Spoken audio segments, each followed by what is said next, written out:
Bismillahirrahmanirrahim. Assalamu alaikum to you all. My name is Kashif Madhar and I am the subject teacher of English for class 6th. Nowadays we are discussing our unit number 7, Home Sweet Home. Today we will be doing its exercise B2, an exercise based on opposite words, and then we will discuss a grammatical topic, indirect object, and then we'll be doing an exercise C1 that is based on direct and indirect objects. SLOs for today. After going through today's lecture, the students will be able to, आज के lecture के बाद आप तालिब इल्म इस काबिल होंगे कि find the opposites of words in a passage. किसी भी सबक में opposite words. If you have been provided with the list of words and then you are asked to look at the opposites from a passage, so this is something that you are going to achieve after going through today's lecture. Understand what direct and indirect objects are. We have already talked about direct and indirect objects in a previous lecture. सो आज उनका एक recap करेंगे, एक तरह से उसकी revision होगी जो आज हम करेंगे इंशाल्लाह.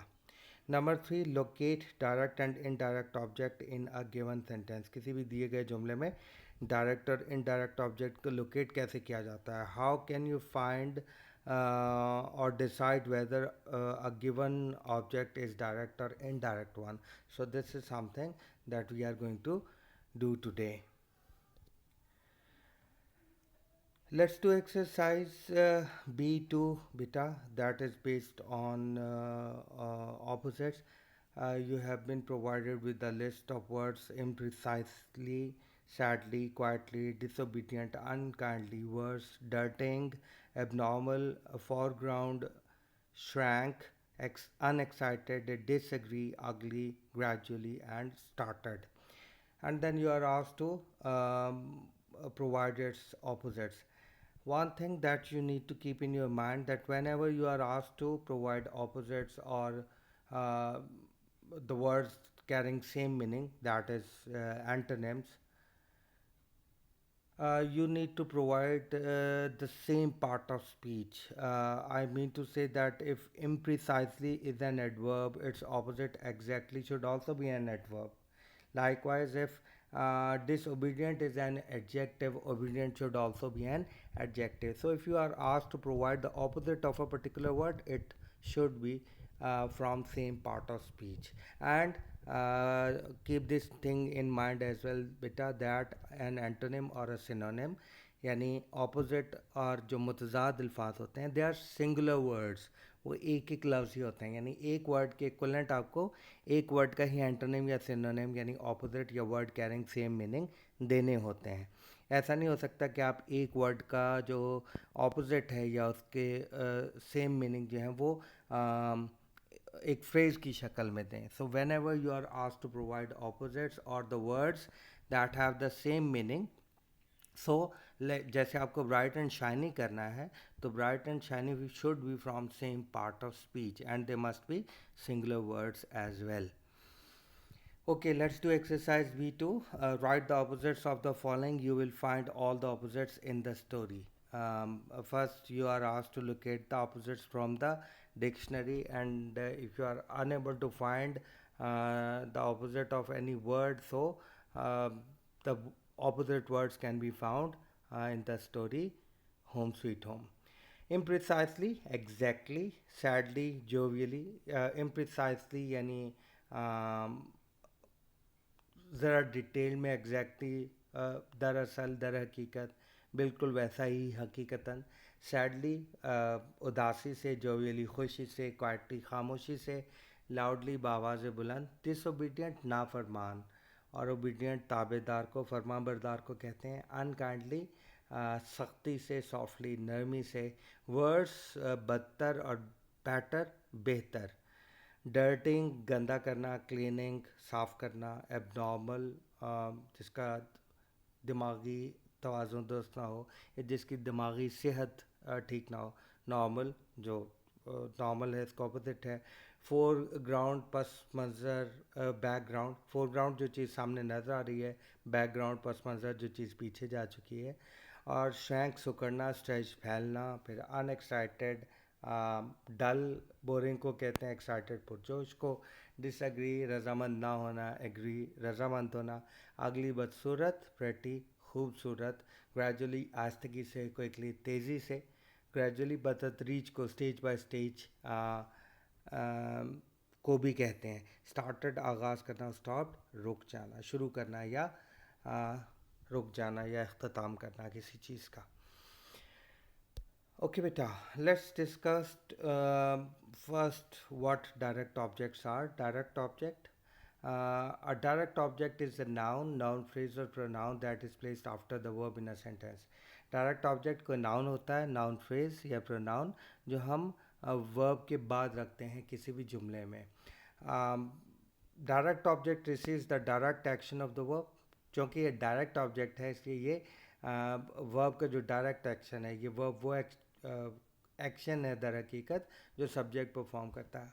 तो डायरेक्ट ऑब्जेक्ट उस डायरेक्ट एक्शन को रिसीव करता है. इन अदर वर्ड्स, दूसरे अल्फाज में, a direct object is directly related to the verb of the sentence. Directly verb किसी भी जुमले में वर्ब से बराह रास्त उसका ताल्लुक़ होता है, उससे रिलेटेड होता है. Example, Messi scored a goal in the final match. I hope you all know who Messi is, but if you don't know, Messi is a renowned football player. Basically, he's from Argentina, but he plays for a Spanish club named Barcelona. So Messi scored a goal in the final match. Messi is the subject or doer of the action. Scored, the action performed. Score क्या है? वो action है जो perform हुआ है. A goal, direct object of the verb scored. Goal जो है वो स्कोर्ड का डायरेक्ट ऑब्जेक्ट है. That receives the action done by the subject. और ये उस एक्शन को, उस अमल को वसूल करता है, उससे रिसीव करता है जो सब्जेक्ट ने परफॉर्म किया है. I have place the article a with the noun goal. Keep this thing in your mind that we just talked about, that a direct object is a noun or a noun phrase.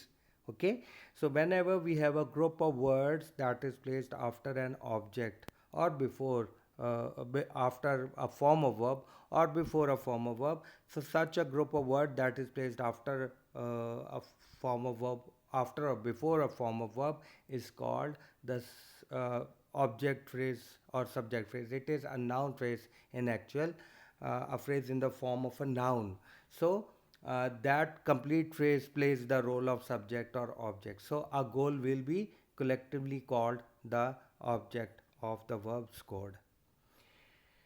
Let's talk about indirect object now, beta. Indirect object and indirect object is also a noun phrase or pronoun. Indirect object भी noun phrase या pronoun ही होता है. That is placed after the verb, जो कि verb के बाद place होता है, but usually before a direct object. लेकिन अमूमन direct object से पहले. It is the recipient of the action done by the subject. यानी डायरेक्ट ऑब्जेक्ट तो डायरेक्टली इफेक्ट होता है, और हम ये कह सकते हैं कि इनडायरेक्ट ऑब्जेक्ट इनडायरेक्टली इफेक्ट होता है उस एक्शन से जो सब्जेक्ट परफॉर्म करता है.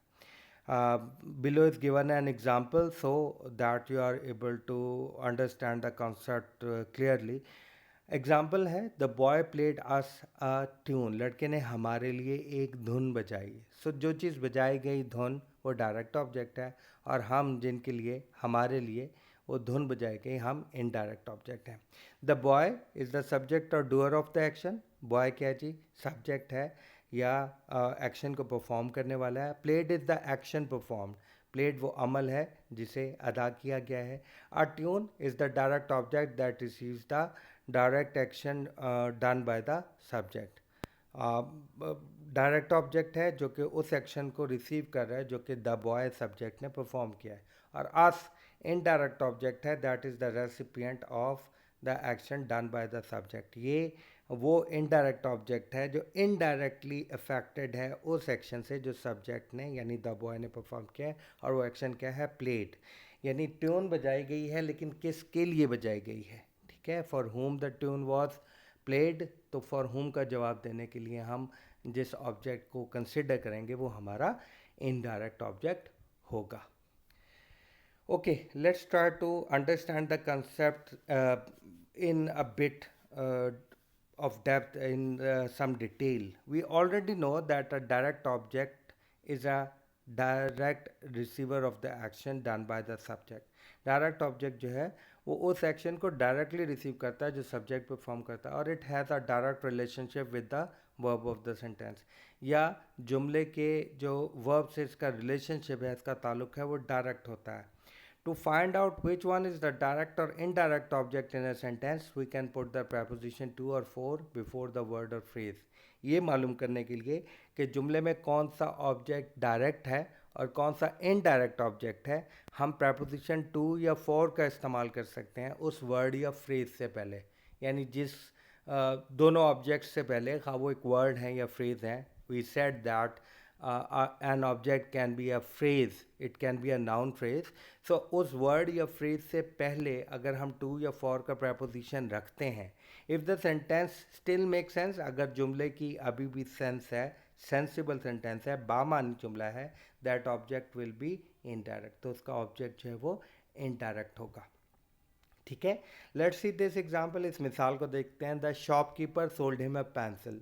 दुकानदार ने उसे एक पेंसिल बेची. ठीक है, सब्जेक्ट क्या है? द शॉपकीपर यानी दुकानदार. Verb sold, this is the action that has been performed by the subject the shopkeeper. अब जुमले में दो ऑब्जेक्ट्स हैं बेटा, एक है him and the second one is a pencil. So we can write the same sentence as the shopkeeper sold a pencil to him. Okay, the shopkeeper sold a pencil to him. अब मैंने क्या किया, मैं him का indirect object I took it to the end of the sentence and have place the preposition to. यही हमने ऊपर बात की कि if we place the preposition to या फॉर का preposition अगर हम किसी ऑब्जेक्ट से पहले लगाते हैं और जुमला फिर भी सेंसिबल है, तो फिर हम कहेंगे कि वो ऑब्जेक्ट हमारा इनडायरेक्ट ऑब्जेक्ट है. Because we can place the preposition to before the pronoun him, लिहाजा हम कहेंगे कि हिम हमारा इस जुमले में इनडायरेक्ट ऑब्जेक्ट है. यू कैन सी, अगर मैं जुमले को यूं लिखने की कोशिश करूं, the shopkeeper sold for a pencil to him, तो इसका मतलब ये कि बड़ा मज़े का खेल सा जुमला बन जाता है कि दुकानदार ने एक पेंसिल के लिए उसको बेच दिया, जो कि बहुत ही फजूल किस्म का, एक एब्सर्ड किस्म का जुमला हो जाएगा. सो चूँकि वो एक सेंसिबल जुमला नहीं है, it doesn't make any sense, लिहाजा हमको टू का या फॉर का preposition जो है वो हिम के साथ लगाना होगा, सो दैट हिम हम डिसाइड कर सकें कि वो हमारा इनडायरेक्ट ऑब्जेक्ट है. I hope the concept is clear to you that we can not place the preposition to और him before the direct object. ठीक है, हम टू या फॉर का preposition डायरेक्ट ऑब्जेक्ट से पहले नहीं लगा सकते हैं, उससे जुमले की का sentence structure all together change होगा. अगर हमारे पास इनडायरेक्ट ऑब्जेक्ट और डायरेक्ट ऑब्जेक्ट दोनों हैं, तो किसी एक ऑब्जेक्ट के साथ हमारा preposition टू या फॉर लगेगा और सेंटेंस फिर भी सेंसिबल होगा. अगर सेंटेंस फिर भी सेंसिबल है तो हमारा वो ऑब्जेक्ट इनडायरेक्ट ऑब्जेक्ट होगा, और अगर नहीं तो फिर या तो हम इनडायरेक्ट ऑब्जेक्ट प्लेस नहीं कर सकते, या हमने जो टू या फॉर का preposition है वो डायरेक्ट वो किसी गलत ऑब्जेक्ट के साथ प्लेस कर दिया. ठीक है, if we place the preposition to or for before an object in a sentence, the sentence should be sensible. वो बामानी जुमला होना चाहिए. अगर आप for और to का preposition किसी भी ऑब्जेक्ट्स के साथ लगाते हैं, उससे पहले लगाते हैं. ठीक है, अब हम देखते हैं. The shopkeeper is the subject, sold is the action that has been performed, him are the and pencil are two objects. So we can write the same sentence as the shopkeeper sold a pencil to him. Okay, let's suppose we verbally discuss an example. His father bought him a bike. उसके वालिद ने उसके लिए एक bicycle खरीदी, उसे एक bicycle खरीद के दी. Okay, now we can say the same sentence as his father bought a bike for him. Bought him a bike, bought a bike for him. So for का preposition जो हम him से पहले लगा सकते हैं, so वो him हमारा indirect object होगा, and bike that has been bought और बाइक जिसे ख़रीदा गया है which is directly related to the verb of the sentence, वो हमारा direct object होगा. I hope after that much discussion, the concept of direct and indirect object is crystal clear to you. And if there is still some ambiguity, do let me know. We can allocate another class or another period, another presentation to discuss the topic to clarify your ambiguities. Now, let's discuss exercise C1. Let's do this exercise. Find the direct and indirect object in the following sentences. Mark them as follows. Verb, underline it. Direct object, put 2 lines after under it. And indirect object, circle it. कहते हैं कि direct और indirect object को मालूम करना है और mark किस तरह करना है कि जुमले में जो वर्ब है उसे अंडरलाइन करेंगे, डायरेक्ट ऑब्जेक्ट के नीचे 2 लाइंस लगाएंगे और इनडायरेक्ट ऑब्जेक्ट को हम सर्कल करेंगे. Okay, so Sameer told us a story last night.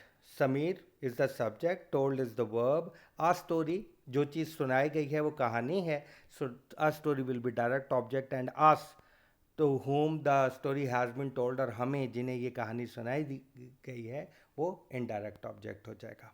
My uncle sent me a calendar for Christmas.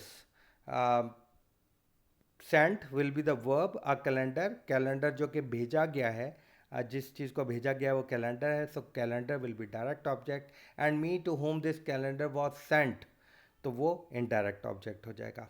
The lady showed her son the present, showed हमारा verb हो जाएगा. द प्रेजेंट, तहाइफ, दिखाई क्या चीज़ गई है, तहाइफ, किसको दिखाई गई है, हर सन, सो वो हमारा इनडायरेक्ट ऑब्जेक्ट हो जाएगा. Because the present, the object the present is directly related to the verb showed, लिहाजा हम द प्रेजेंट को डायरेक्ट ऑब्जेक्ट कहेंगे, और हर सन जिसको वो खातून ने वो तोहफे दिखाए हैं उसको हम इनडायरेक्ट ऑब्जेक्ट कहेंगे.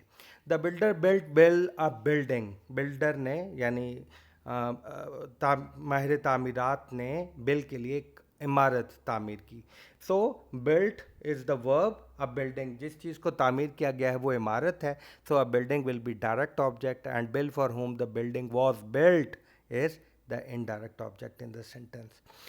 In the next sentence, that is sentence E, we have 2 clauses. The first one is subordinate clause and the second one is the main clause. We have a verb and a direct object in and the subordinate clause. यानी when the principal left the school, इसमें हमारे पास एक verb है, एक direct object है, लेकिन चूँकि indirect object नहीं है लिहाजा जुमले के इस हिस्से को हम डिस्कस नहीं करेंगे. वैसे for your information I would like to let you know that the word left is the form of verb and the school as the direct object. अगर हम जुमले के पहले हिस्से की बात करें जो कि हमारी subordinate clause है, अगर उसकी बात करें तो the teachers gave him a clock. So gave is the verb, a clock, जो चीज़ दी गई है वो क्लॉक है, so a clock will be the direct object and him to whom the clock was given वो हमारा इनडायरेक्ट ऑब्जेक्ट हो जाएगा. Please bring me a bunch of roses, bring verb हो जाएगा, लानी क्या चीज़ है, क्या चीज़ लाई जाए, अ बंच ऑफ रोजेज यानी फूलों का, गुलाब का एक गुलदस्ता, so a bunch of roses will be direct object and me for whom this bunch of roses will be brought, मेरे लिए ये bunch of roses लाया जाएगा, so me will be indirect object. Now recall that concept of placing preposition to or for before indirect object. So हम इन्हीं जुमलों को convert करके देखते हैं कि वो जुमले कन्वर्जन के बाद एक दूसरे तरीके से जब लिखे जाएंगे तो क्या हो जाएगा. Sameer told us a story last night, ठीक है, Sameer told a story to us last night. We place the preposition to before the pronoun us, so हमें पता चल गया कि चूँकि हम टू का प्रेपोजिशन आस के प्रोनाउन से पहले प्लेस कर सकते हैं और जुमला सेंसिबल भी है, लिहाजा us will be indirect object. Sentence number 2, my uncle sent me a calendar for Christmas. My uncle sent a calendar to me for Christmas. Now the preposition to can be placed before the pronoun me, so me will be indirect object. The lady showed her son the present. The lady showed the present to her son. We can place the preposition to before the noun phrase her sons, her son, तो हम कहेंगे कि her son जो है वो indirect object है. The builder built Bill a building, the builder built a building for bill.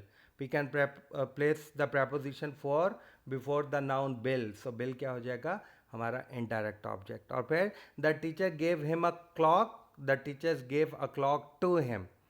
Before the pronoun him, which is the indirect object, हम to का preposition place कर सकते हैं, लिहाजा हमने him को indirect object कहा. And in the last sentence, please bring me a bunch of roses, please bring a bunch of roses for me. ठीक है. फॉर का preposition हम मी के pronoun से पहले place कर सकते हैं, so मी हमारा indirect object होगा. So hopefully now you have produced the ability to convert the sentence, to write the sentence in another form, like it has been written in the form of direct and indirect object altogether. But if we need to separate both the objects, और अगर हमें indirect object को जुमले के आखिर में लगाना है, तो हमें पता चल गया कि हम उससे पहले टू या फॉर का preposition जो है वो प्लेस करेंगे. ओके बेटा, let's revise what we learn today. आज हमने क्या सीखा उसे रिवाइज करते हैं. While giving the opposites of a word, keep in mind to have both words from same part of speech. अगर आपको किसी वर्ड का पार्ट ऑफ स्पीच प्रोवाइड करना है, तो कोशिश कीजिए कि वो एक्चुअल वर्ड और उसका opposite same part of speech हो. यानी एडजेक्टिव वर्ड है तो उसका ऑपोजिट भी एडजेक्टिव हो. A direct object is a noun, noun phrase और pronoun that is placed after the verb in a sentence. Direct object एक नाउन है, नाउन फ्रेज या प्रोनाउन है, जो कि हम वर्ब के बाद प्लेस करते हैं, रखते हैं किसी भी जुमले में. Direct object receives the direct action of the verb. Direct verb जुमले के डायरेक्ट एक्शन को रिसीव करता है, और ये वो एक्शन है जो सब्जेक्ट परफॉर्म करता है. A direct object is directly related to the verb of the sentence. और डायरेक्ट ऑब्जेक्ट किसी भी जुमले के वर्ब से डायरेक्टली रिलेटेड होता है, यानी उसका वर्ब से बराह रास्त ताल्लुक होता है. Point number 5, beta. An indirect object is also a noun, noun phrase or pronoun that is placed after the verb but usually before a direct object. Indirect object भी कोई noun, noun phrase या pronoun ही होता है जिसे हम किसी verb के बाद place करते हैं, लेकिन अमूमन किसी direct object से पहले.